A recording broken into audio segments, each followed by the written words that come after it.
The opioid crisis in America. Purdue Pharma reportedly preparing for a possible bankruptcy protection. The maker of OxyContin facing roughly 2,000 lawsuits and risk. Joining us right now is Fox News senior judicial analyst, Judge Andrew Napolitano. Judge, good to see you. Good morning. The liability on Purdue? Well, the liability is extraordinary, and I'm not surprised about the bankruptcy, notwithstanding the wealth and phenomenal success of Purdue. But here's what's interesting.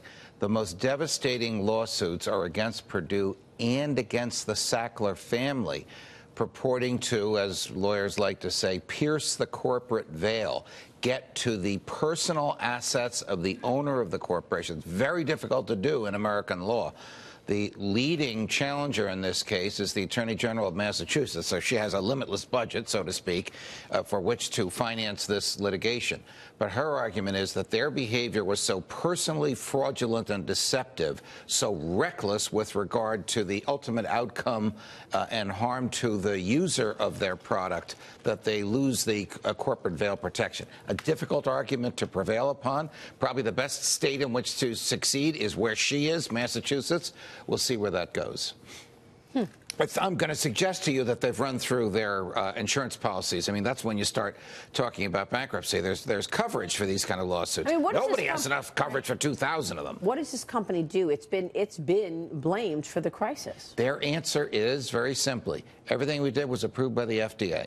The FDA, and it's true, isn't correct. it? That is absolutely correct, Jonathan. The FDA approved the way we make it, the way we market it. The FDA approved the wording in our advertising. The FDA approved what we said to doctors who are the learned intermediaries, because we don't sell directly to the public. In some states, that's an absolute defense. That's a bar to the litigation. The thing that's interesting about that, though, right? So there's OxyContin, and then there's other drugs that do the same thing, and they're not getting the same level of scrutiny or attention. Well, OxyContin does something very specific that oxycodone doesn't do, that even Vicodin doesn't do. OxyContin is a long-acting opioid.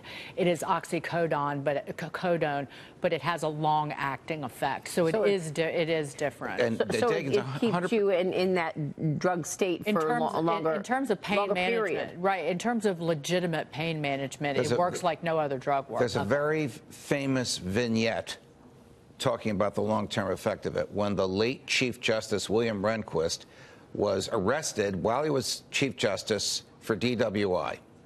It wasn't DWI. He had taken this pill 3 days before. He was driving as if he were drunk, but he wasn't drunk.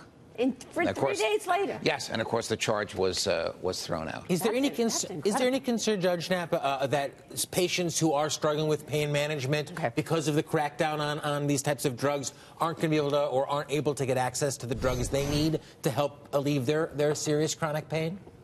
Well, I don't know that that will be an arguable defense, but I will tell you that the Sackler family is about to start a huge charitable foundation. Of course. The essence of which will be to address people with the needs that Jonathan has just characterized. But that's a PR move. That's not going to affect the litigation. It has made it more difficult. My mother is on OxyContin because she had metastatic lung cancer to the bone, and she needs a lot of people have pain, and they need this medicine. And it works better than anything that she's ever taken, and it has become increasingly difficult to get prescriptions filled. You have to literally make these elderly people jump through hoops trying to get a 30-day supply of this drug. Because pharmacists and physicians do not want to be caught up in this kind of litigation. Well, look where it took OxyContin producer Purdue.